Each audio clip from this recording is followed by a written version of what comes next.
اطلالات الفنانات في مهرجان الجونة، انا بحب جدا جدا جدا اشوف الفنانات واللبس بتاعهم اللي بيلبسوه، خصوصا بيبقى فيه نقد كتير جدا جدا على الموضوع ده، فانا بحب اقيمه من وجهة نظر انا. كل واحد بيحب يقعد كده يشرب كوبايه الشاي ويحب يقيم. ما علينا. فدلوقتي فستان الهام شاهين، دلوقتي الفستان بصراحة عجبني جدا جدا جدا، مع تسريحة الشعر حلوة، متناسق جدا. انا اهم حاجة عندي في اللبس او الفستان اللي الواحده بتلبسه يبقى لايق على جسمها، مش يبقى هو اصلا ضيق وهي مثلا مش يعني مش لايق على جسمها. فانتوا فاهمين طبعا. هو بصراحه الفستان شايفاه مناسب جدا، شنطه حلوه، لون الشعر حلو، قصه الشعر حلوه. حتى يعني مش باين حاجه، يعني هو اي نعم، بس هم عادي، هم عندهم الكلام ده عادي. ف يعني حتى مش اوفر قوي زي ما بنشوف طبعا مع فنانات كتير. الفستان شيك شيك جدا، والحزام اللي في النص عامل له يعني برضك يعني حركة حلوة قوي كده. بصراحة إطلالة تاخد 9 من 10، أو لا حلوة، عجبتني بصراحة، عجبتني يعني. انتوا إيه رأيكم؟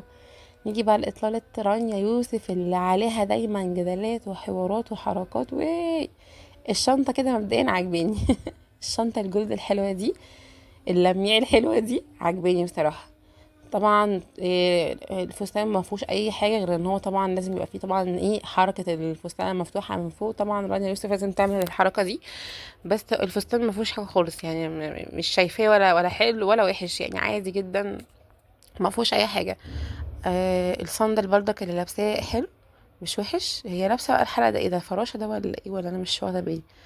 فبصراحة هو أكتر حاجة عجباني في الإطلالة بتاعت رانيا يوسف كلها على بعضها كده هو الشنطة عجباني قوي. بس عايزة أقول لكم إن أصلا رانيا يوسف دلوقتي بتغني، للي ما يعرفش يعني.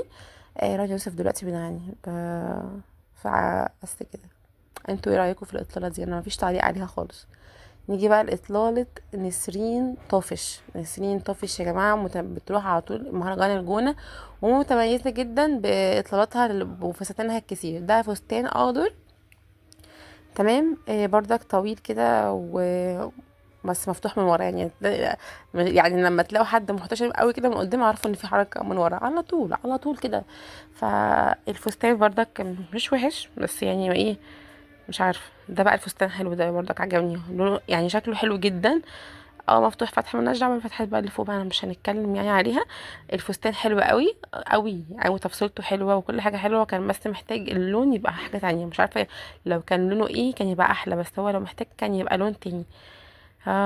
يعني انتوا ايه رايكم بقى؟ لو عجبكم الفيديو حطوا لايك واشتركوا في القناه. ومبسوطه جدا لو انتوا بتتفرجوا لحد دلوقتي على الفيديو بتاعي. وبس كده، باي باي.